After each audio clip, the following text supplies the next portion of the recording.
Comics and powered by the Red 5 Network. For more, visit red5.bio.link.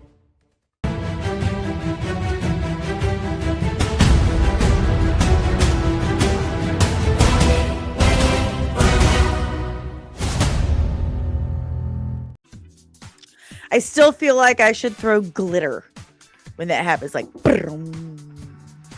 Good morning. It's Wednesday. It's April 8th, 2026. I don't know. I could be a time traveler. Did it work? I don't know. What's up? How's it going, guys? Did you have a good week? Did you do great things? Did you get some fitness in? Did you do your skincare? Did you eat nutritious? You probably didn't. It's fine, though. It's fine. I'm only asking because I care. I care about you. I care about your health and your well-being. I just want you to be good and healthy and all that good stuff. Because I love you. You know, I love you. I missed you guys. Did you miss me? We have a very special show for you today. I'm very excited. He does want you to know that bullying does in fact work. I mean, I would have had him come on if he just asked nicely. I mean, hey, Danny, mind if I come on and talk my comic book? I'm like, absolutely. We're friends and stuff. I love having my friends on. I love having nerds on. I love having creators on. Why not? But bullying does work. I'm easily bullied. It's fine. I'm fine. It's okay. It's just a couple more years of therapy. It's fine. I was going to do it anyway. So guys, before I scream good morning at everyone, remember, hit that like button, subscribe if you are new. Ring the notification bell so you get notified whenever I'm back with even more of this nerdy nonsense. And remember, you have to make sure you have the notification set to all. I don't understand why that's a thing. Like, if you have the notification thing on, why do you got to be all specific with it? There's extras. So just make sure you have it set to all. That way you don't miss a second of all this nerdy nonsense. I am working on a breakdown of Captain Atom. I know it's slow going. I'm sorry. I'm a busy lady, but I promise you it's coming. I promise. All right. So let's yell good morning to everyone. Remember, members and super chats get their good mornings first. And we do have a goal today.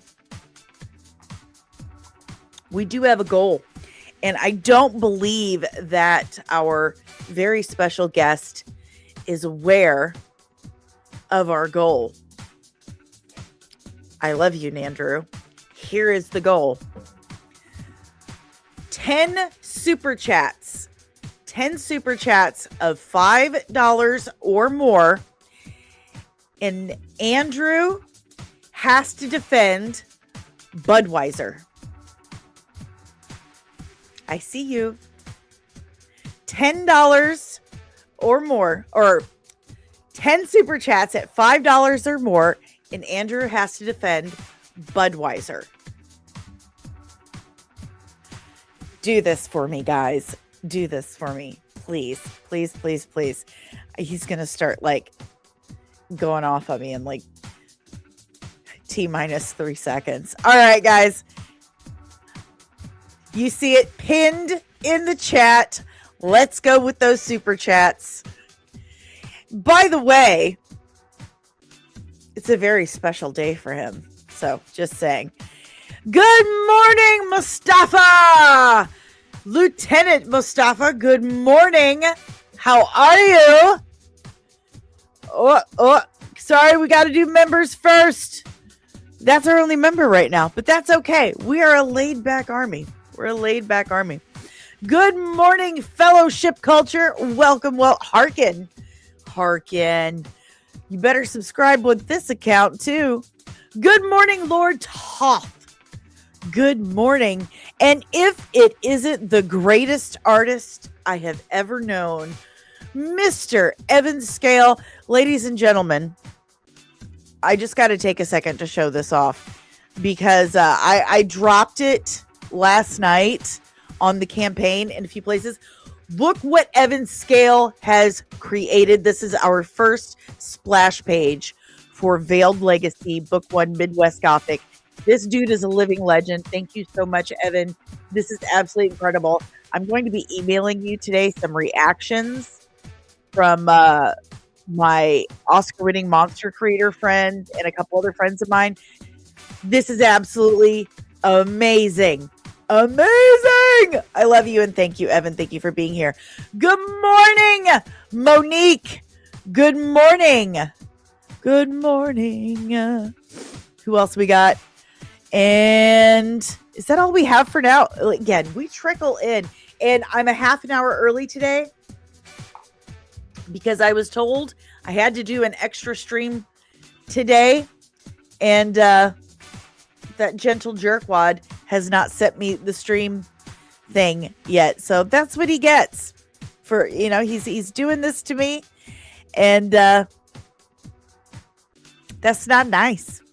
We'll get Paulie though. We'll get him in the end. I know we will. But that reminds me, after my stream today, I'm supposed to be on Midnight's Edge, and then you will see me on the Latino slant for your mid roast. All right.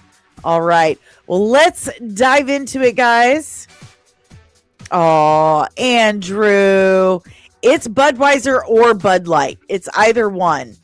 But it's 10 super chats at $5 or more. Let's get the supers going, guys.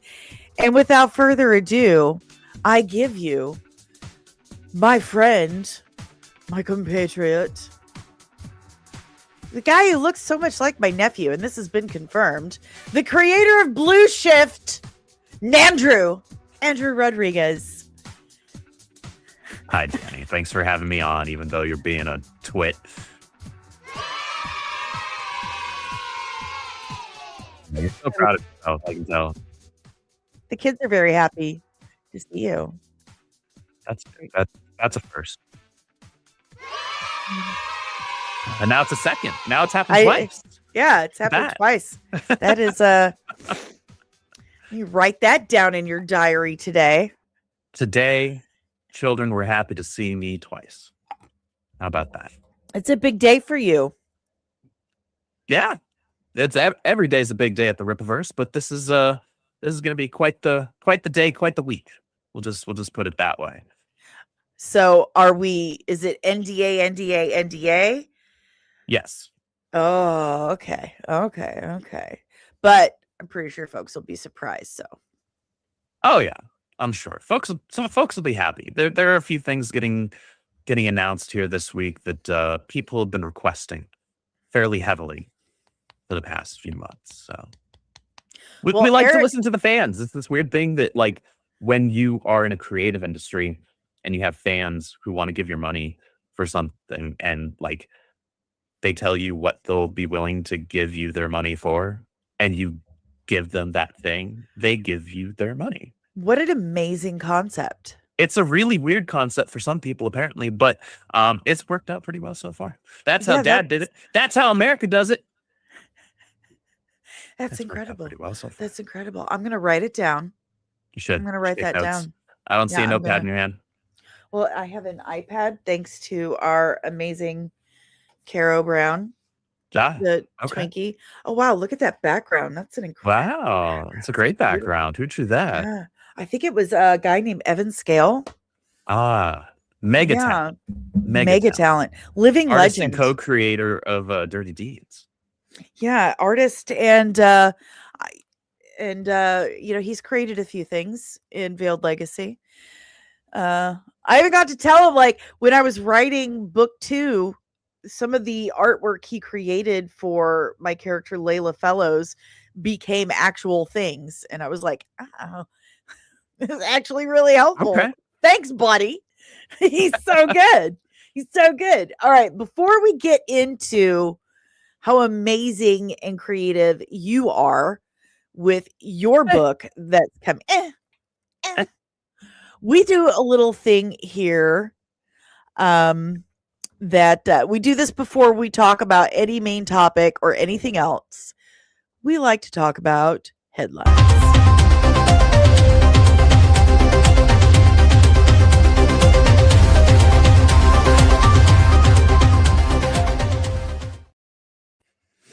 So, what I'm going to do here is I'm just going to pull up a few things that I have bookmarked.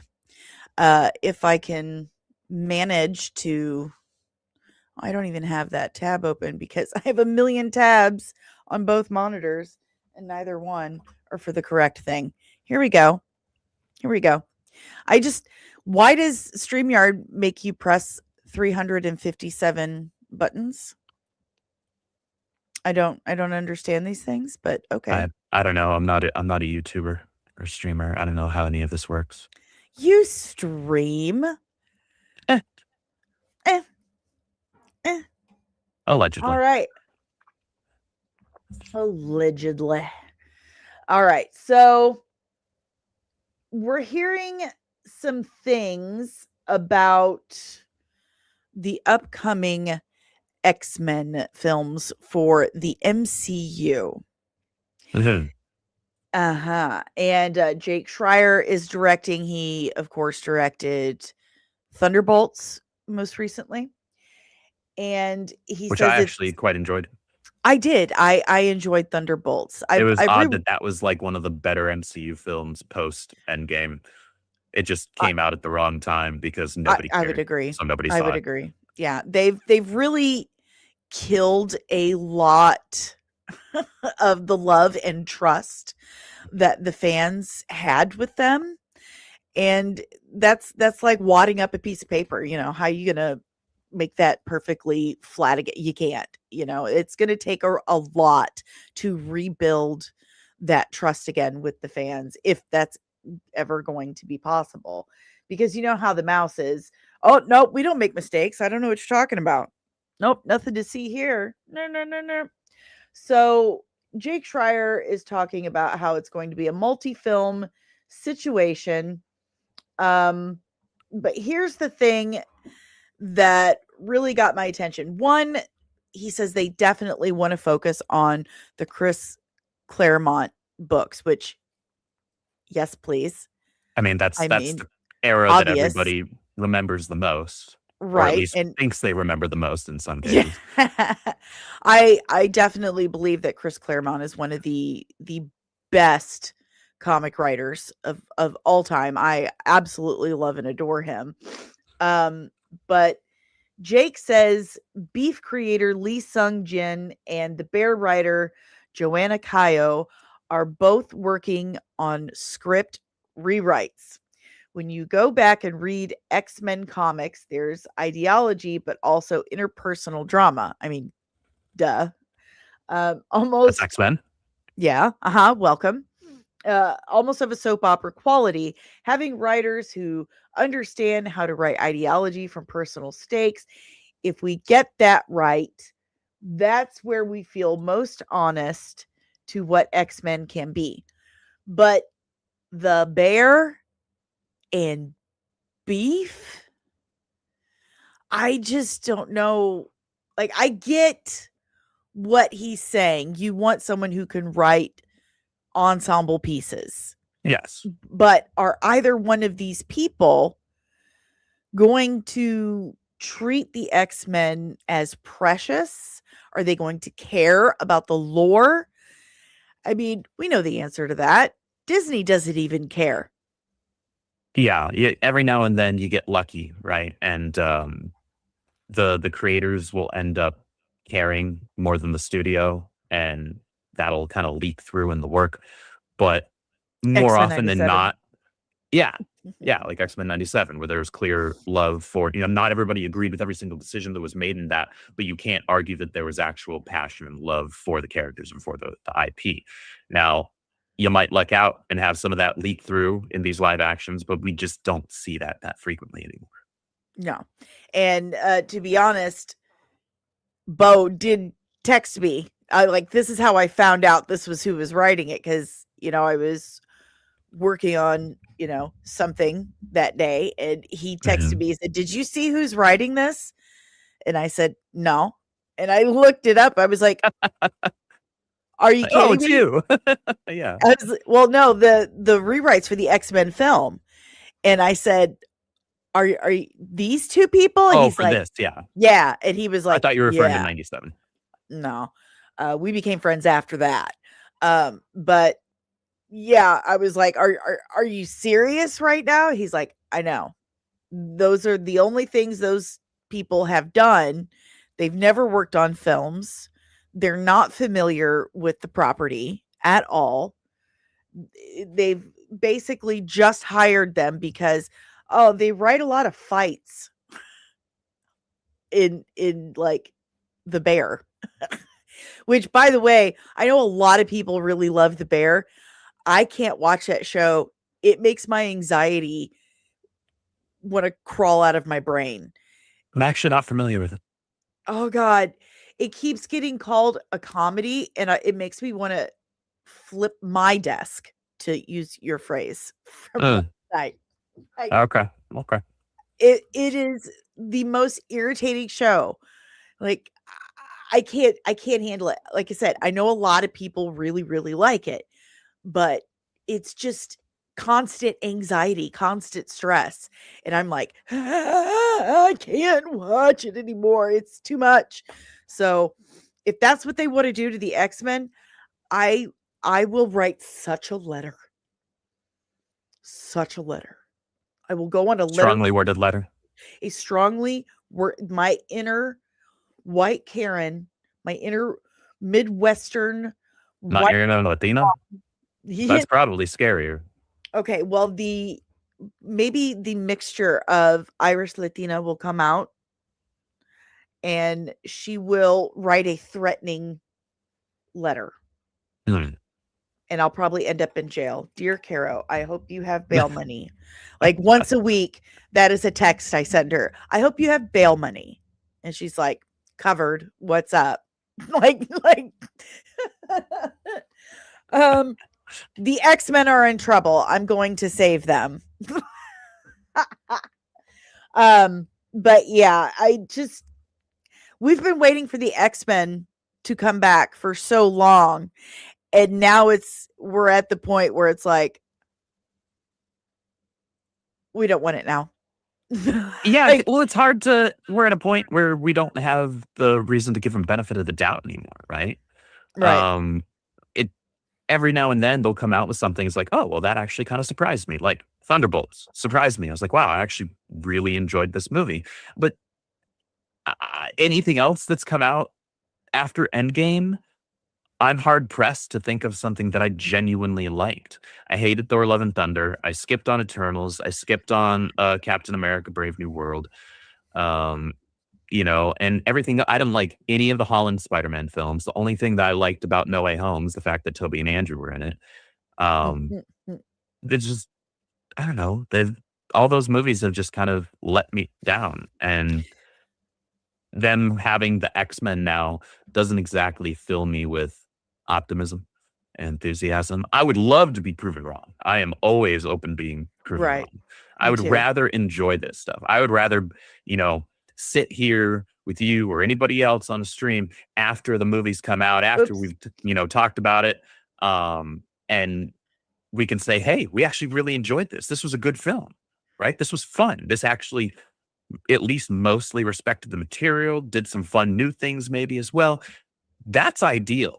That's what I want to Yeah. be able to do. It's just not very often what we actually end up No. happening. And it's depressing, because this is why we got in this game. We love this stuff.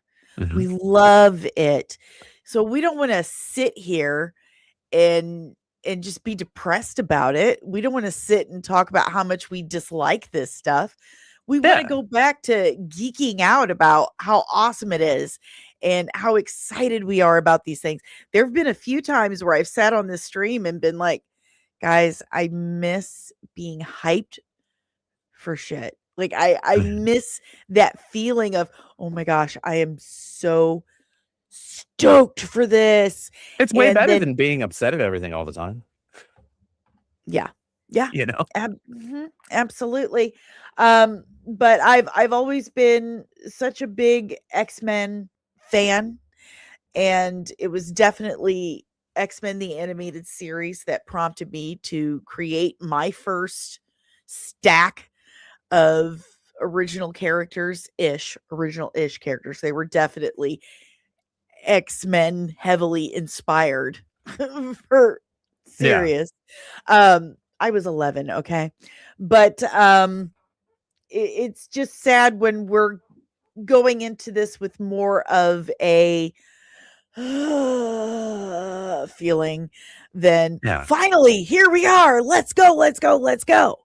So, good morning, Ensign Loki. Member of the channel says there are no good post end game films. He would say that. I mean, though. that's like 95% accurate, I would say. Personally, I liked Eternals. I'm really into Greek mythology and stuff like that. So that was okay for me.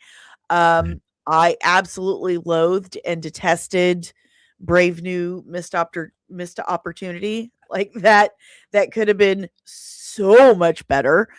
It absolutely was not. There were just like 100 things that could have been so much better post Endgame, and it was just an absolute sloppy mess. And I think it was, hey, they just like comic book stuff. They don't really care about structure or substance or lore or whatever. So just throw spaghetti at the wall and see what sticks. And I also believe, and I feel like this has been confirmed many times by Kevin Feige himself, that it got so big, with TV and the volume of stuff they were putting out, that he wasn't able to give his, touch to everything, his Kevin Feige touch. So he had to delegate, and he delegated it to the wrong people, like Victoria Alonso, who ran off special effects houses, literally. Yikes. And yeah, and Big yikes. it went straight to hell. So now it's all okay. We have a mess to clean up, but we can't afford to admit we have a mess to clean up. So we're going to be very political and democratic about it. Vaughn Coleman. Hey, what's going on, Vaughn? Congrats to him so far. He's already over 50% of the way to his campaign goal on Kickstarter for That's Phenomena issue 4. to me. Yeah, he had a great launch yesterday. Great launch. Everybody should check that out. Congrats, Vaughn. Absolutely congrats. He said, bro, Claremont did amazing work after the Brood. You tripping. What are we talking about? Where did that come from? We love Claremont. Claremont did amazing work after the Brood. I don't know who he's referring to. Yeah, who said it wasn't if good? He's responding to me and what I said about what people think they remember, that's referring to like people not actually having read the comics. There are a lot of people that talk about comics. Oh no, he's talking to Loki. Says also Claremont lost his touch after the Brood. I love Chris Claremont. Be quiet, Loki. I love you though. And good morning, Lieutenant Backyard TARDIS. All right, guys. I think that's all we're gonna stick to for headlines today. So yeah.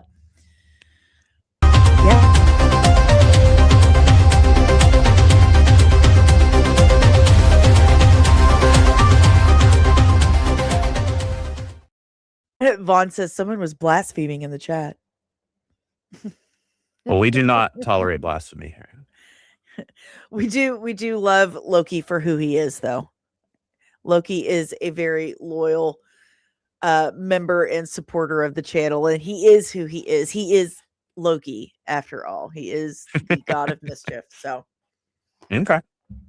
All right, Andrew Rodriguez. Yes, ma'am. Creator and writer of Blue Shift, human employed at Rippaverse. I love how you had to qualify that with human. Are the rest of my coworkers lizard people or Well, anthropomorphic? Like, do you not do more than one thing at Rippaverse? I do, Okay. but I'm still mostly human most days. As long as I've had my coffee in the morning, I'm human for the day, and then as long as I have a glass of wine after work, then I'm human for the evening. Ah, Nandrew's my wine buddy now. We've Yep, discussed it. It's a thing. it is We had known. like it is known. We had like the best wine at the Mellow Mushroom at MegaCon.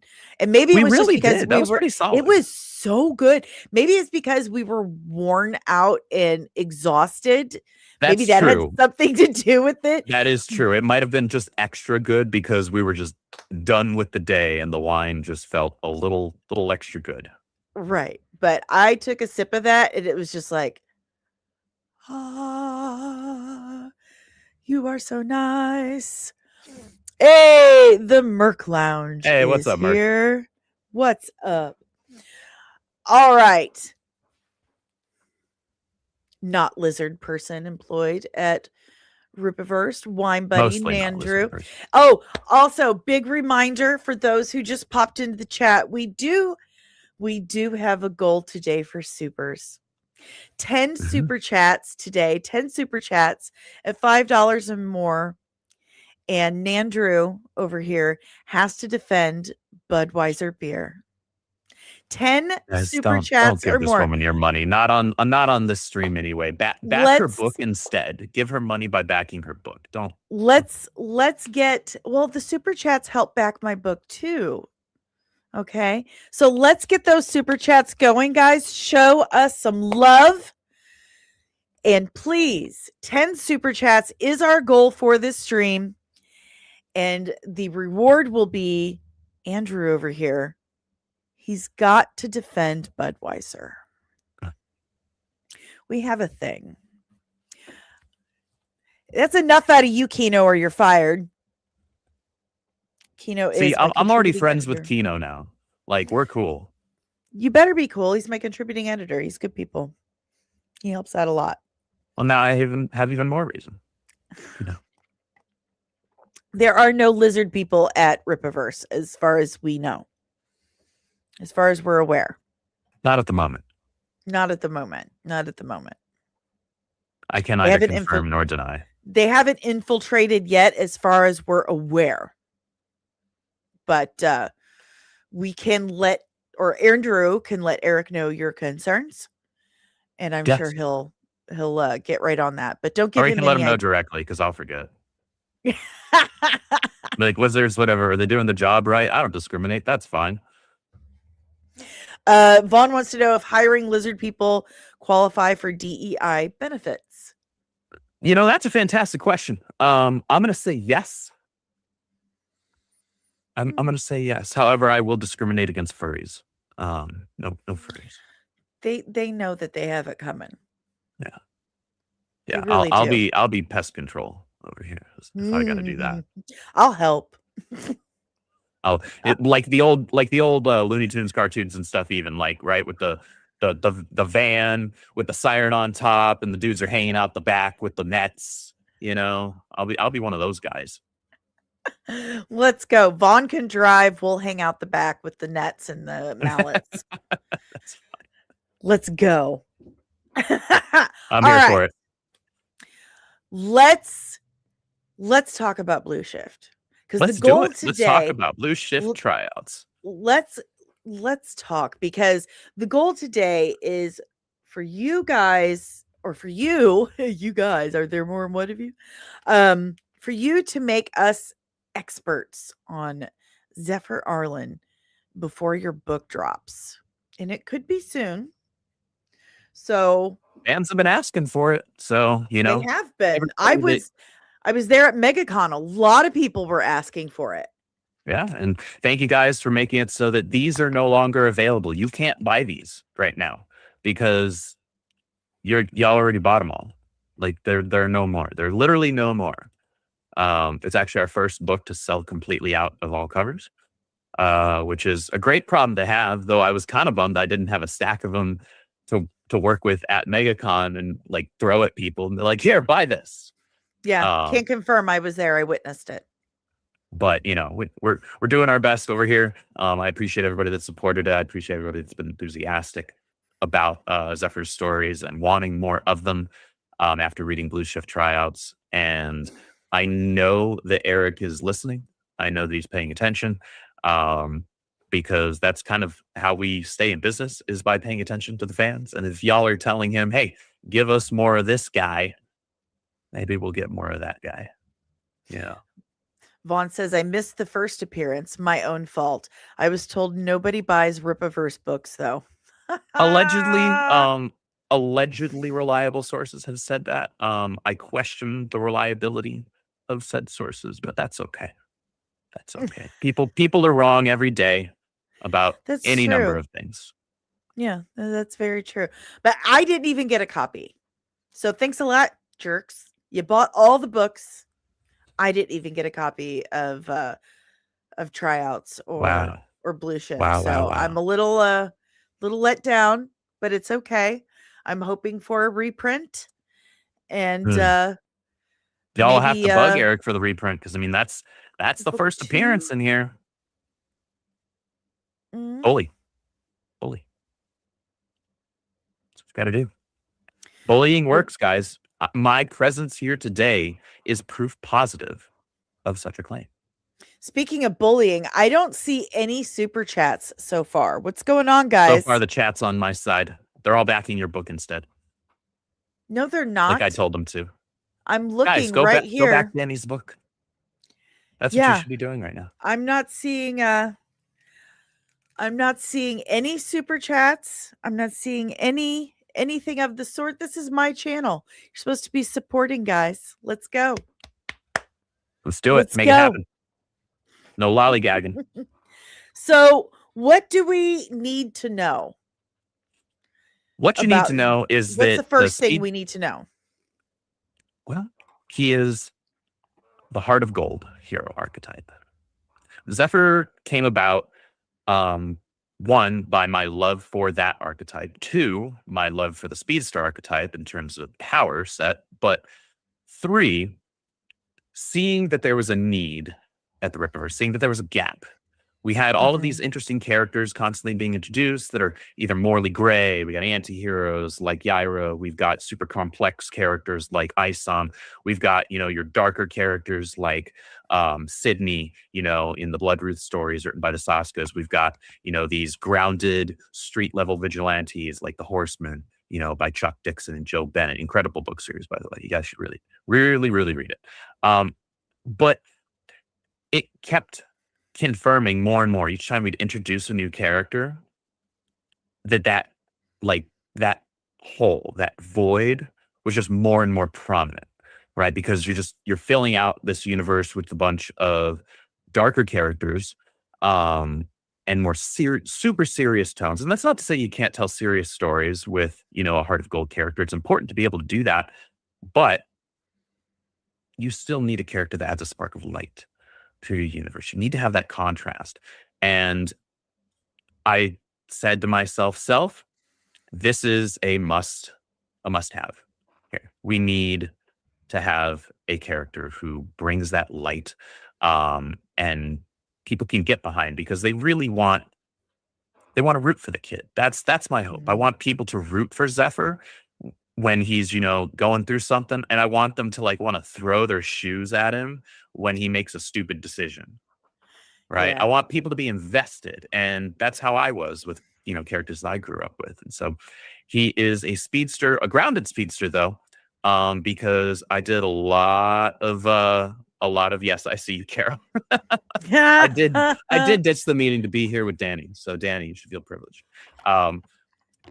I wanted to make sure that he wasn't overpowered. That's incredibly important, because it's actually super easy to do. You had this conversation a little bit with Vaughn when you had him on last week.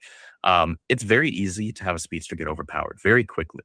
And there's plenty of time, God willing, to allow him to grow in his powers and get stronger and this and that. That's natural. That's comic book storytelling. But you want to start him in a position to where you're not ratcheting up your threat level for your universe so quickly to where you can't tell some of the more fun, grounded stories. Yeah. And that was my goal with that. So I wanted to create a character that had a fun power set, was a fun character as a personality, and a kid with a good heart. Sometimes a good heart can get you in trouble because sometimes a good heart, and being the type of person to jump the gun a bit, can get you in some hot water. And those are some of the stories that I want to be able to tell with him. I love that. I love it so much. I love that you love the golden-hearted superheroes, that the aspirational, and I think this is something we've talked about before with the DC Mhm, heroes. You know, we need more of that aspirational hero archetype back in comics. We've lost that mhm. in the last, definitely since the New 52, that era. Yeah. Mm. But bringing that into Rippaverse, I think, is a phenomenal idea. And when Leylines posted that, this is definitely something that I would enjoy and something I could pass on to my kid Yeah. and feel perfectly safe about that. I was like, you are absolutely right. When my kids were little, I could hand them a comic book back then, like 20 years ago. I could hand them a comic book and feel good about it. Today, I can't do that with mainstream comics. I can't really do that because they're most definitely made entirely for adults. But Blue Shift, I absolutely can hand to my kid, and it's something we can enjoy together. And Mm. not only is it something that we can enjoy together, but it's got a really great story and a great moral for them. So you did a really good job with that. I really love the story. I appreciate that. That 16-page short story, or technically it's only 15 pages short story because there's a teaser splash poster at the end of it as the 16th page. So Mhm. I had to try and condense all these things I wanted to do into 15 pages Oh, it's so actually. hard. And that's very difficult because I can be a little verbose, we'll say. I went from like, Dr. Seuss and Bernstein Bears to Chronicles of Narnia to The Hobbit and The Lord of the Rings in a very short period of time as a kid. I read The Hobbit Mm. when I was like 7 or 8, something like Oh my that. gosh. And so like Tolkien and Tolkienisms were ingrained in me very early on. And I have to constantly be thinking about that, especially when writing a comic book script, because you want to let the art do most of the storytelling, and you really only want to have the dialogue there to tell your readers things that the art cannot in that instance, right? You want to provide context, you want to provide character growth, things like that. And so trying to introduce Zephyr at a young age and the cast of characters that surround him, the supporting cast that I want to have as, Mhm. important kind of anchors for him in his stories going forward, should I get to do so. That's, you know, that was really important for me to do, but it was also very difficult for me to do because I'd never written something like in that short form. And Mhm. so I was like, what are the things that I need to have happen in this? What is the most important things? And so basically, the first thing that was cut from the idea of telling this short story was having, some action scene with him suited up and things like that. I'm like, nope, you know what? I'm going to tell this as a younger years story because if I get greenlit for more, he's going to be a few years older. So instead of being in his freshman year in high school, he'd be like in his senior year, right? Mhm. As would the supporting cast around him. So that means he's not gonna have a suit yet or anything. This is just the introduction to okay, who is this character? Instead of what can this character do? Because that's super easy to do when it comes to speedsters. And I mean I'm no 90s Mark Wade or anything when it comes to speedster writing. He wrote the greatest run on the Flash of all time, but I understand speedsters, I feel, at a pretty acute level. And so my focus had to be on I need to get the audience invested in the character, who the character is, not what he can do. They already know what he can do, at least like more or less. Like, they know he's a speedster, right? So, okay, he can Mhm. run fast. Cool. I know he can do that. All right. But who is the kid? Why do I care about this kid? Or is he just another character like the Flash or Quicksilver or Velocity or Doc Rocket or, Triathlon or any of these other speedsters? North Star characters that have been around for years that have more or less the same powers, right? What Mhm. separates him from them? Why do I care about this kid? As opposed to just going and reading The Flash or Quicksilver or, Sonic, because he was heavily inspired by Sonic as well. Well, that's very intuitive. And also, I mean, that's just good writing. I mean, the best way to get anyone invested in your story is to get them invested emotionally into your character. And I think that, I mean, good job. Well, thank you. Good job. So we I do appreciate have that. our first super chat. Kino says, I do not condone violence in the defense of Budweiser, but he Hmm. did pay $5. So 9 more super chats to go. And Andrew has to defend Budweiser beer. 9 more to go. Okay. 9 more to go. And he has to defend it. Cosmortal Comics is here. Did you hit 600, buddy? Did you? Oh, yeah, that's right. He was super close to that the other day, Yeah. wasn't he? Yes, he was yesterday. So, Excellent. what are some things you can tell us about Zephyr that doesn't give the story away? Oh, well, his powers come with a cost, a great cost. It is unsafe for him to use his powers he's at $5.99. He's one. Come on, guys. Somebody in the Snap. chat is not subscribed to Cosmoral Comics yet. Someone Make it happen. go subscribe right now and tell me about it. Yeah. Let's go. make that happen, guys. Absolutely. That's awesome, dude. Hey, what's up, Roberto? Roberto Villacava does a lot of fan art for our Rippaverse characters. He's also submitted a lot of pieces for our Control Z Artist podcast. And he's also one of our Rippaverse contest winners from this. I've seen. He's very good. Very, very good. Talented guy. Very talented guy. Absolutely.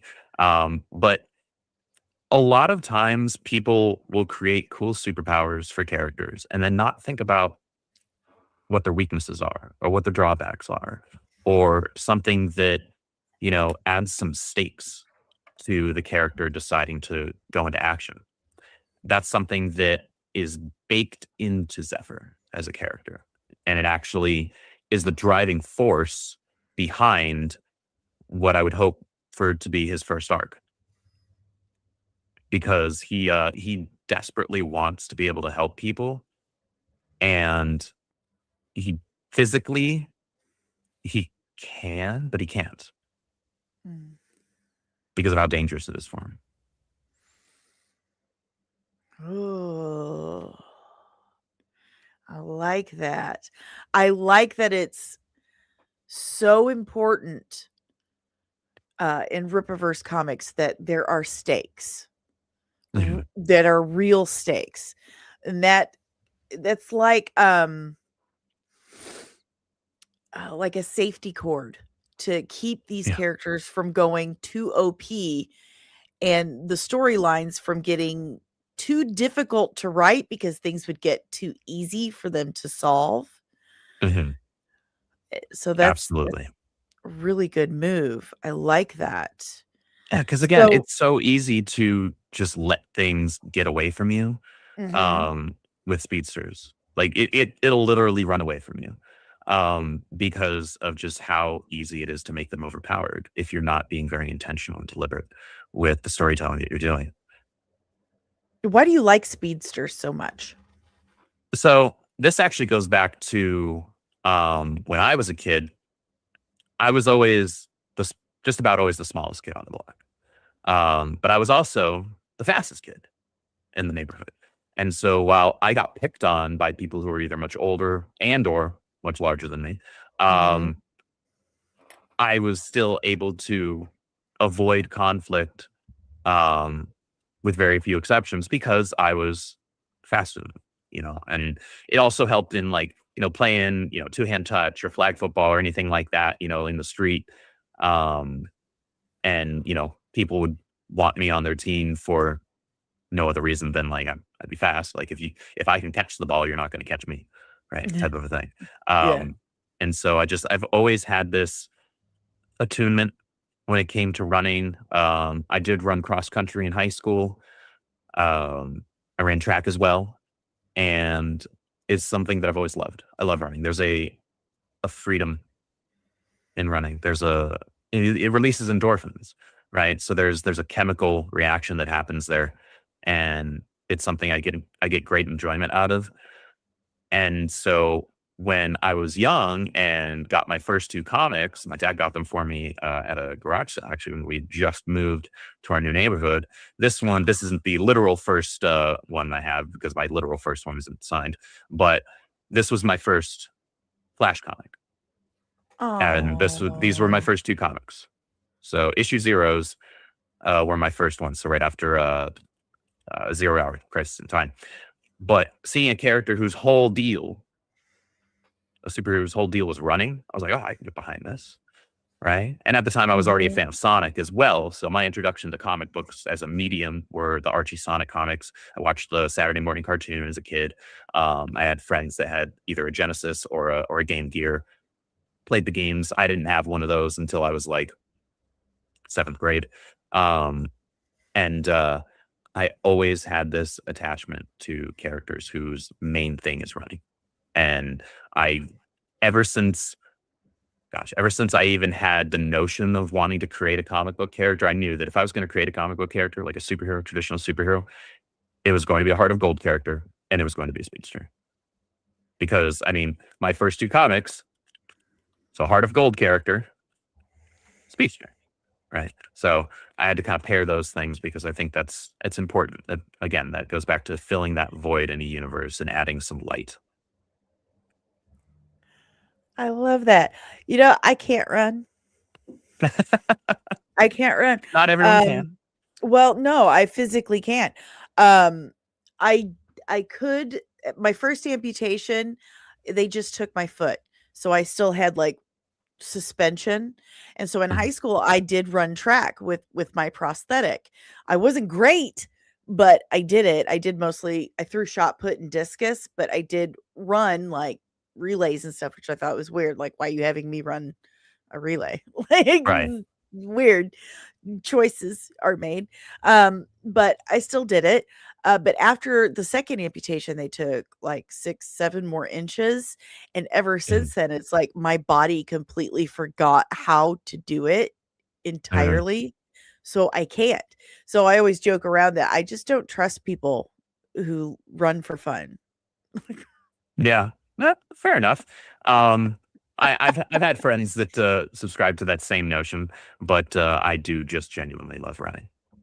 Well, I think it's the way you put it is really beautiful. It makes it sound like, oh, I'd love to be able to run.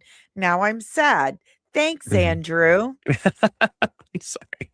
But that's also tied No. into Zephyr as a character, right? Because he Yeah. actually discovers that he feels and finds freedom and liberty and love in running, but it's something that's dangerous for him to do at a certain point, right? He can't just go all out on his own, because it's dangerous for him, physically dangerous for him to do.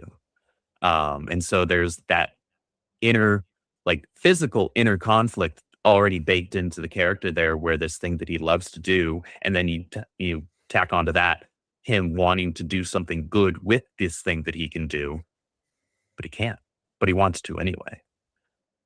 So we've got another $5 super chat. 8 more. Lieutenant Backyard TARDIS. Shout out to Archie Sonic Comics. Didn't have a comic shop where I lived, but the grocery store carried Archie comic, and Sonic was my gateway comic. Nice. Yeah, I have issue 0 of the Archie Sonic comics too. That's in storage though. I don't have that here with me. Thank you very much for the super chat, Backyard TARDIS. And I'm going to play a video for you and Kino real quick. We're going to do, of course,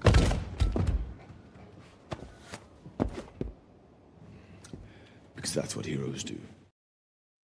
And An oldie but a goodie, a favorite of everyone's. Danny, what is best in life? To crush the rumors, see them driven before you, and hear the lamentation of the nerds. Just want to point out my Arnold impression is On point. Yeah. toit. Yeah. Toit. Okay. All right, guys. So we do have some questions. I'm going to scroll up to grab them. 8 more super chats, guys. I really want to see him defend Budweiser. I came up with this last night and I was so You're cruel. tickled with myself. So tickled. I was just giggling like, I can't wait till he sees this. Okay. Where is this first question? Okay, here we go. This is from Jupiter. Question to Andrew. How was the process of pitching your comic, or did they find you? Well, they found me because I was already part of the Rippaverse as our creative manager and one of our editors and all of that. As far as the process of doing my pitch, I'd been working on creating Zephyr as a character and the stories that I wanted to create around him and the supporting cast and all that. I'd been doing that since I think shortly after ISOM 2. So we're talking like sometime in 2023. I'd been working on this. And I wound up kind of soft pitching the idea to Caro once I felt I had built up enough, because I'm not the type of person that's just gonna create a beat sheet and a little brief blurb about the character and what they can do and yada yada and just give a 1-page thing of like, hey, this is all I have ready, but this is what the pitch is, right? No, by the time I spoke with Caro about it, I already had written what is essentially a 3-issue arc of like 45 pages times 3. Whoa. So I had already written an entire arc, and I was like, this is what I have right now. And then I gave her the breakdown of the character, talked at length about them, and she liked it. And she read the script and she was like, this is really cool, but this isn't yet.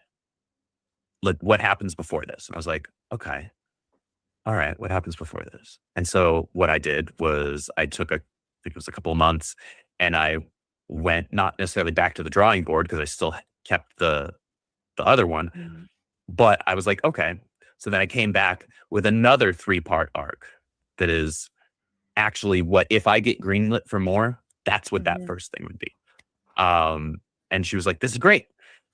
If this ends up being a thing, it's probably going to be a short story in a Ripazine. So I need something that happens before this that's more short form. And so I'm like, okay. So then I took a week or whatever. It took a week or two. I was like, okay, so like, how am I gonna sort this out? And that was the hardest one to write of all those scripts. That was the hardest one to write. That 16-page short story condensed into 15 pages, right? But then I came through with that, and she's like, this is what it is. And then I, made my pitch to Eric, and I spoke with him at length. I created a whole, kind of PowerPoint presentation type of thing with all fancy graphics. Kanan helped me out with doing my first kind of pitch image for the character. I also had some concept art as well, and Eric was like, love it. Like, this is happening. We're going to do this. So that was the process for me. It's probably different for other people. I know that internally at the Rippaverse, we tend to have like specific windows where creatives will make their pitches for their ideas of what they kind of want to do in this coming publishing year type of thing. But every other place probably works differently. Like I couldn't tell you how Image works in that regard. I couldn't tell you how DC and Marvel are, with that, or Skybound or any of those other guys. I can just only tell you from my experience, but that's how it was. Yeah, I'm sure it's. I mean, I would imagine it's. I mean, drastically different from. What was that? Do you hear that? What? The grinding sound? Did you hear that? Well, my software should be blocking out any background noise. It sounds like my sister might be vacuuming. Oh, okay. Okay. Um, well, I would I'll mute when imagine not it's talking. oh, okay. I would imagine that each publisher is drastically different considering just the fact that alone there's no um like singular like what's the word I'm looking for? Words are escaping my brain right now because words are hard. um like there's no actual format, like singular format for comic script writing, period. It's different per publisher. Like every publisher has their own way of doing it. So I would imagine that the way they go about their pitches, their processes would be drastically different from publisher to publisher. So we do have more questions. Fire away. That would be from Olive. Vinziger is asking, I want to ask if Rippaverse is open to making a character who's a superhero that can shrink and grow. So our Ant-Man analog, essentially. Yeah. I'm sure Eric would be open to doing that. I mean, here's the thing, we're a new comic book publisher in a world that's had, your DCs and your Marvels and your Images for decades and decades. There's a lot of archetypes to work off of. The question isn't so much a matter of like, hey, do we want to have a character with this power set? It's if we create and introduce a character with this power set, what sets them apart from other characters that are similar? You're always going to have people making the comparisons, right? Like people compare Brian Solari to Superman. And, rightfully so. I mean, he's that archetype, right? People compare the Horseman to, Punisher and Batman. Yeah, he's kind of a archetype that's a blend of those things. So fair enough. The question is then, how do you set that character apart? And that's where you come to, who is this character? Not what can they do or what do they do. That's why creating character is so important, over just what they can do, right? Like, okay, cool. He can shrink and grow, but how is he different from Hank Pym? Mm-hmm. What makes him any different from that, right? So I'm sure open to entertaining all sorts of different character archetypes in our universe as we continue to grow and flesh it out. But it just comes down to, does it make sense to introduce this type of character at this point? And if we are, what do they bring to the universe? What do they bring to our comic universe that we can't do with another character? Or what sets them apart from other characters that are like them? And does it add value? Can we Yeah. do it organically? Or are we just doing it just to do it? Because if we're doing it just to do it, there's no point. Right. And that's why your book sold out and other companies are struggling right now. Just saying. It's a blessing that mine sold out as quickly as it did. I'm very proud of that. I'm proud of the team that worked on it. Edu, my interior artist for the tryout short story, was fantastic. He's done a couple of covers for us since. He's working on something else right now that I can't say, but he's doing some really cool stuff with us. That's all I can say about that right now. The rest is NDA. What was Edu's fantastic. He's a really nice as hell guy. What was the process of picking the artist for Blue Shift? So, I'm not sure how it is with all the other writers, but I had kind of a list of writers or list of artists I could kind of like take a peek at their work and see which of them, I wanted. And this was a list that was presented to me by Eric. Like, hey, these are the guys I'm looking at right now that look like they're available. Reasonable rates. Their work is really good. Which one do you think would be the best fit for your short story? And, I looked through them and all the guys that were on the list had really great work. But Edu's, especially for the story I wanted to tell in tryouts, with it being a younger years story, and I was really leaning into that kind of anime manga energy with the way I was telling the story. I wanted that to come across in the art as well, and so Edu was the easy pick, and he was a Awesome. joy to work with. We got another super chat for 20 super chat number 4. So that means, or actually that's 3. This one's number 3.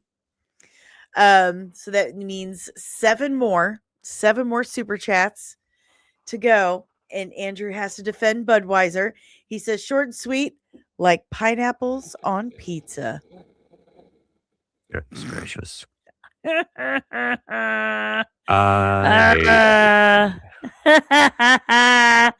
Oh my gosh. Oh, I'm loving it. I love it. Oh. I hate everything. Pineapple So- on pizza is awful. So with your books completely sold out, Mhm. what can people do to get more blue shift in their lives, to learn about this character? So there are 2 ways you can do that. One, you can order a copy of the Ripazine collection. Now, what that is that is a collection that we released of the first 5 short stories that we have in our first 5 issues of our magazine. So that has all of them from Salvage, Sersha, Dirty Deeds, Catch and Kill, and then Blue Shift Triumphs. So you can read it in there. Apart from that, you're going to have to bully Eric for more. Bully him to maybe reprint the zine. We've never reprinted any of our zines.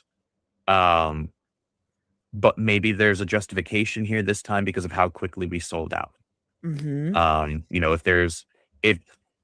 the old adage, if it makes money, it makes sense, probably applies here. So bully Eric and let's see what we can make happen. I'd be here for that. And then bully him for more. Like I want to write more. I want to produce more. For another 20 from Mustafa, Barry Allen is the best Flash, he says. Yeah, well, Mustafa actually hasn't even really read anything outside of just a little bit of Barry, and he's basing that off of just watching the CW show. So his opinion doesn't count. It's immediately disqualified. I am not a fan of any of the CW shows. It's because they're not good. No, they are not. There are some good castings and some Yes. good performances, but in terms of being adaptations of the source material, they're pretty awful. The production quality is just corny, and I just can't abide it. Nope. I cannot abide Can't it. do it. No, but I can't abide 6 more super chats, and Andrew has to defend Budweiser. Let's go. Let's go. 6 more. Mustafa says, hey, I read Rebirth, but valid roast. I know it's a valid roast because I know what you've not read, which is most of it. I loved Flashpoint Paradox. That was a great animated adaptation. Yeah. Well, no, I'm talking about the book. Well, the book is just Flashpoint. The Flashpoint. the animated film was Flashpoint. I meant Flashpoint, but I have Flashpoint. In fact, I almost got physical with someone because they borrowed it and tried to keep it. And I might have gotten very threatening with them. You should have. And they finally showed up at my salon and gave it back, and I like yoinked it out of their hands. I'm like, you can leave now. I was That's really funny. mad. I was like, goodbye. But yeah, the animation was pretty good. It wasn't bad. Oh yeah, it was great. And Yeah. it has one of my favorite gifs from any DC animated thing, and it's the one with Reverse Flash sipping a cup of coffee. Oh yeah, that's a good one. I do love Thawne. He's just a snarky prick. He is. Well, he's like one of the biggest all-time biggest haters as a villain. Because Joker doesn't hate Batman. Joker just has a weird obsession with Batman. Whereas Eobard Thawne genuinely hates Barry Allen. Yeah. with He can't every stand him. fiber of his being. And so he is a villain who is just a straight up hater. He's a great villain too. So what kind of villains are you seeing? Like if you get to keep doing Blue Shift, what kind of rogues gallery do you see creating for Zephyr? So I have spent a great deal of time, and I had even before making my pitch on creating at least a good handful of his rogues gallery. And I wanted to tackle it from two angles. One of which having villains who were more science based. Um, because I always enjoy those because that makes you have to think and really play around with how things work. It's Mhm, still comics at the end of the day, and rule of cool prevails overall. mhm, As long as if your audience is entertained, they're convinced. Essentially, mhm. like Yeah. you can fudge some stuff. Like I recommend people who want to get into comics, especially superhero comics, don't try and do hard science. It's a Yeah. bad idea. You're gonna have a bad time because the second you tell people like these are hard science, hard rules, then that's what they're gonna Mhm, expect. The second you step out of line with that, well, you kind of shot yourself in your own foot. Um, so I wanted to do mhm. science-based characters, but still be able to play around with it a little bit. Rule of cool again is always important for me because these are superheroes, and Zephyr's stories are supposed to be fun and have cool imagery and have cool things that he and his villains can do. The other thing was I was inspired by Spidey villains and Sonic villains. So there's going to be this interesting blend. I think I have this interesting amalgamation of villain archetypes from all three of those, and especially the first couple that I want to introduce. Should I get to write more? I think people are going to be big fans of. One or more of them might be teased in the back of the Ripazine. So if people are paying close enough attention, they might have already seen a sneak peek teaser of some of those villains. But for people who are looking for like, hey, when are you going to have your evil speedster and things like that, guys? That's a ways down the road. I'm not going for the speedster wars for a while, but I do have plans to have fast villains for Zephyr down the line. But those are going to be a while because once you hit that point, this is a big mistake with CW Flash Show made was they jumped right from jump. They started it with Dawn, right? They started with Reverse Mhm. Flash, his arch nemesis, and then right after that they did freaking Hunter Zolomon, which was stupid because Hunter Zolomon is a Wally West villain. But whatever, that's half of the villains that they had for Barry in that show were actually Wally West villains anyway. Yeah. Savatar's a Wally West villain. Freaking Cicada is a Wally West villain. Like the Thinker, like they kept adding all of these guys. That's like, Barry Allen does have his own rogues gallery. Like they put emphasis on the rogues, like the actual rogues, like only for the Mhm. first part of that first season.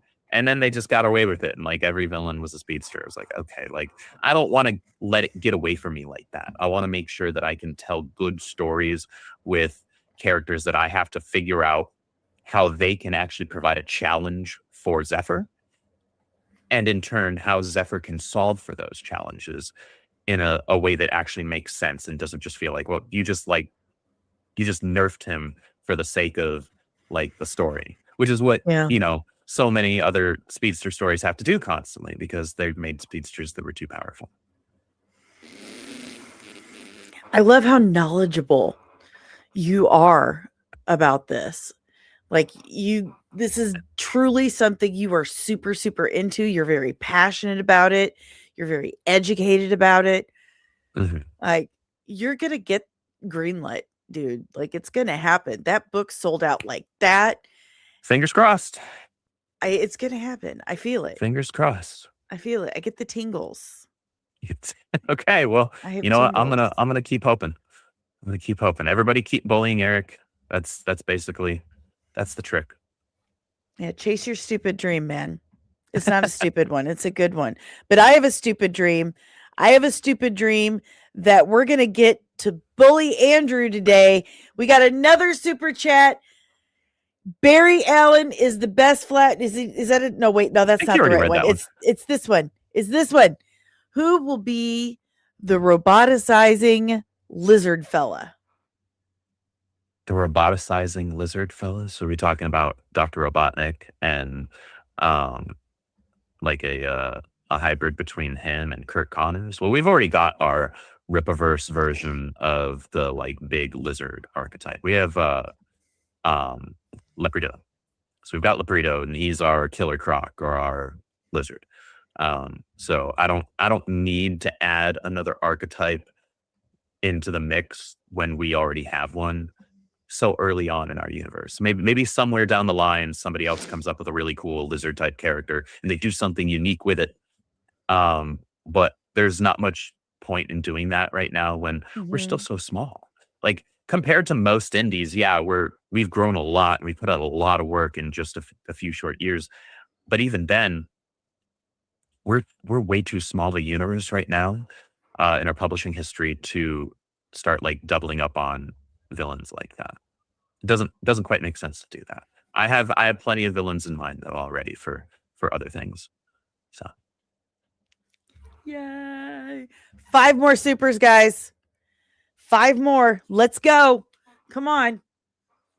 Come on. Let me bully him. He bullied me. It's only fair. He bullies me all the time. You don't even know. He bullied me at MegaCon. I did pretty relentlessly.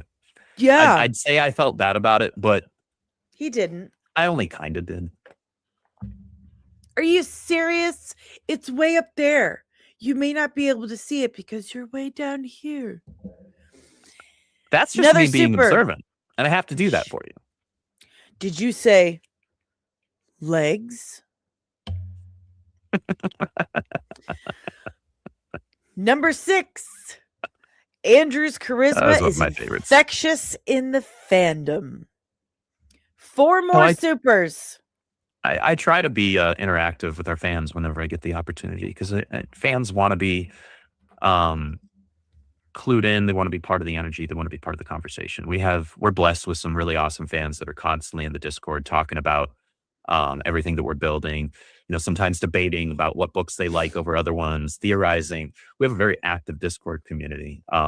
Anybody on Twitter who thinks that our fans don't talk about the books, it's because our fans have long since discovered that nobody on Twitter actually wants to have a conversation. They just want to like cry into the void, I guess, because they're miserable people, and that's fine. I guess you do you. You're grown. I'm not your real mom, but our fans decide to have fun and want to have fun talking about our stuff, and so they do so in our Discord because that's a, for lack of a better term, safe space to do it. It's just it's their space. Like they're Rippaverse fans, and so they talk Rippaverse stuff in the Rippaverse space because if they do it on Twitter, they're just going to get some, jackwagon showing up in their comments that's got nothing better to do with their time, apparently, than to go after people that are just enjoying comics, He says, you're the last person I would think to allow someone to bully you. Yeah. I'm a nice person. Some of us are just, better at it than others. That's enough.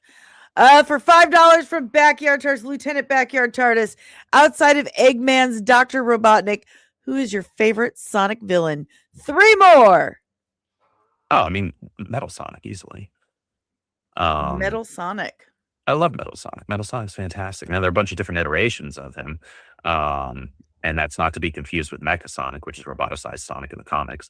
But, there are a lot of fun villains to work with in the Sonic universe, and there are at least a handful that I have at least taken bits of inspiration from in creating some of my own villains. And another from Mustafa. What would you call a Blue Shift led team? 2 more supers. Well, 2 more. I've already said this in the Discord. I have plans to, at some point, pitch another book, and it would be a younger hero focused team. So it would kind of be like your New Mutants, your Young Avengers, your Teen Titans, your Young Justice, that kind of a thing. And I may or may not have already created several of the characters that I would plan to have in that. What would I call it? Probably call it the Exceptionals. Oh, that's pretty good. I like that. And that's something I've actually been working on in the background for a year and a half, 2 years, maybe even almost, because it was something that actually Kanan and I came up with. So whether or Yeah. not we get to do it, that's who knows. But that's something that Kanan and I would like to do. We've got a suggestion. The Young NDAs. The Young NDAs. That's funny. That's pretty funny. 2 more supers. 2 more supers, and Andrew has to defend Budweiser. Let's go, guys. 2 more. Let me bully my friend.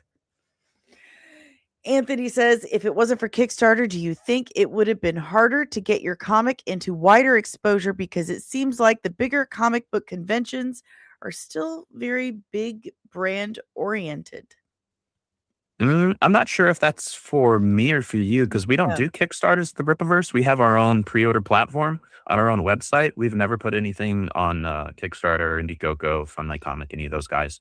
Yeah. Now, in terms of most crowdfunding, like Kickstarter probably has the best discoverability. But that's Not just for because, mine. the first in, best dressed type of a thing, like they've been around the longest and they tend to push Mhm. comic books a little more. But we do have a newly added thing for the Rippaverse, which is called Rippaworks, which is our own internal crowdfunding thing that we What? do. What? But that's What? strictly for Rippaverse stuff. Okay. So it's not like with Ripascend, which is our creator-owned like publishing wing, So that's closer to what Kickstarter and all those guys do, but it's still not technically a crowdfund thing. It's more of a pre-order Mhm. system because the projects are done. We just have Mhm. the pre-order thing is basically just to suss out what print run numbers are going to look like. That's typically what that's for. Right.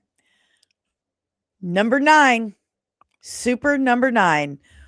What does 6-7 mean? Running out of ideas. I One refuse more to dignify super. that with a response. 1 more super, guys. 1 more. All we need is 1 more. Oh, so the question was for both of us. Kickstarter, I am not having much success at all, and that's because I was supposed to wait for Caro, Ugh. and I didn't because I thought, oh, I could just start this and then talk to her and then go back and fix some things because I'm old. And that's Not not what quite. happened. No. So Tisk. yeah, but I'm not going to reach my goal this time around with Kickstarter, and that's fine. I'll just do it again. Kickstarter likes you to have your project like at 70% done, which to me doesn't quite make sense because I need the money to make the project. So we'll see. Oh my goodness. We not only got 10 supers, we got 11. We had 11 gosh. supers. What's Ladies up, and Mike? gentlemen. Ladies and gentlemen. Ridiculous. Ridiculous. I'm going to concede the floor to Nandrew, who is now going to defend Budweiser. What is there to say about Budweiser? Shout out to Budweiser for probably having some of the better commercials out there when it comes to alcohol. Not many can compete on that level, but that's about all I can say that's positive about that. I like seeing the big draft horses. That's always cool in their commercials, pulling along the carriage. That's all I can I can't in good conscience defend the taste.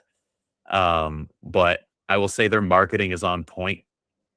They know how to really lean into like that old school Americana, like born and bred type of an imagery and pull on those emotions. And that's probably why, they're as large of a brand as they are. It's probably why they have you know, so many sales like they do.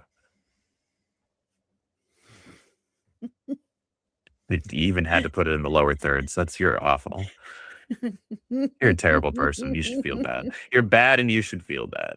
You Tastes like made lukewarm bath water. More like you made tastes like leg urinal. jokes to my face. I mean, not technically to your face, more like To to the top my of your head. Face. See, That's I'm a short joke. terrible That's not a person. leg joke.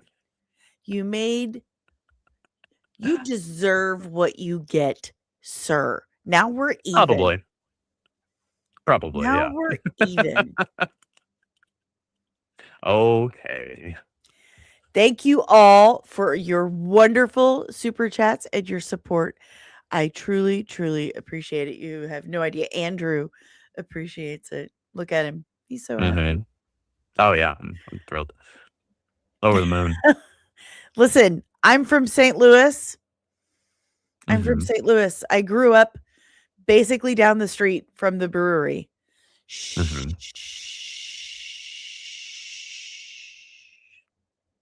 What is this?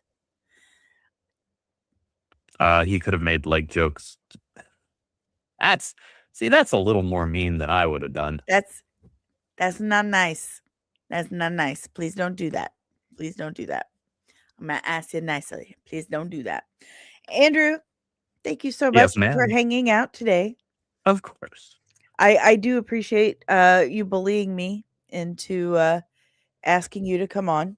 I was kind of joking in the chat too, and then I get the text that says, "Fine, Wednesday." I'm like, "Oh, okay." It worked. Shoot your It shot, I worked. guess. Even if it's in jest. This was a lot of fun, and I think we should do it again. We're supposed Absolutely. to stream at some point with you, me, Caro, Aaron Sparrow, Words of Paradise, and actually talk about my comic. Well, at how some about point. that? Yeah, I don't know when it's going to happen, but it's going to. Words at of some point. Paradise, Leon? Yeah. Really? Yeah. That guy? Yeah, that guy. Yeah. I've known him a long time. And he's like, Caro told me him. I was like, I know him. I've known him a long time. Caro. Oh, yeah. I've known him for a hot minute. Defend the Budweiser I'm helping. You missed it. I just did. They have fantastic marketing. Their commercials are probably the best in the business. Their commercials are certainly better than Bud Light's, right? Their marketing department's certainly a lot better than Bud Light's. Oof. And you call something the king of anything, that's like, all right, I mean, you're setting a high bar. I don't think you met that bar, but hey, good job. You took a big swing. They had a baseball stadium. Yeah. Augie Bush. God rest his soul. Thank you, Caro, for your $10 super chat, Twinkie. Thank you, friend. Appreciate it. Anthony is asking, can I read your last question before we dip out? Let me see. Here it is. Andrew, when it comes to your universe overall, I understand you try to be original, but your heroes, did you lean more towards modeling them after DC heroes or Marvel heroes? So I'm going to read into this question as being, a lot of people like to look at the differences between DC and Marvel heroes as DC tends to create aspirational characters, whereas Marvel creates more grounded, relatable characters, is what people will say. There's kind of exceptions to both of those. I would say in the Rippaverse, I can't speak for the other writers, so I'll just speak for myself. I try to gain a little bit from both. That might sound like the easy answer, but it's actually a really difficult one, because in order to balance aspirationality with someone that's relatable, that's tricky to do. but it's a fun thing to do. I just did, Caro. I just did. Not defending it a third time. I refuse. You're not the boss. Well, she is actually technically the boss of me, but not in this. But I think it's important to have characters that are both, and then sometimes have some that are one or the other. Right now, there are characters that I'm working on trying to create that do lean more one way or the other. But I think for Zephyr, I wanted him to be a bit of both. I wanted there to be aspects of him that were aspirational, such as his heart of gold, right? But I also wanted him to have some grounding and relatability in kind of the things that he goes through, that those of us who have gone to high school, or even if, there are readers who are currently in high school and they checked out Blue Shift tryouts. I wanted there to be at least one or two things that people could look in there. And even if it wasn't necessarily a one-to-one experience, people be like, man, I kind of get that. Whether it's like, I just dealt with that last week or I dealt with that 10 years ago. Like, we still have those memories. Yeah. I love it. I love all of it. And I'm so happy for you. And I just know you're going to get greenlit for more. Pray hands. Pray hands. Fingers crossed. Fingers crossed. Toes are crossed. Even, What toes I have are crossed. Oh. Promise. Okay. I believe you. Thank you for hanging out today. Chat, thank you. Thank you, chat. Thank you for all the supers. Thank you for making Andrew defend Budweiser. Thank you for helping me bully my friend. I appreciate horrible that. People. Yeah. Yeah. We're Go just back awful. Danny's book. Yes. Go back my That's what you book should do. too, please. All the links are in the description, actually. So go do that. And the Fund My Comic is back up and running again. I got the alert that the edits were approved. So you can do that. You can go to the Fund My Comic and help support a really awesome book with an amazing splash page. Oh, again, yeah. Evan is incredible. Evan did his thing there. I told him go nuts. And then Caro's like, you said go nuts, but then you also described it. Yeah. Yeah, I did. But anyway, thank you so much. You guys have an awesome and wonderful day. Caro and I will see you tomorrow for Plot Holes and Payoffs. We're actually going to be complaining tomorrow. We watched Poor Things, so you guys don't have to. Okay. Because it's absolute trash. All right, guys. See you later, and keep your eyes peeled.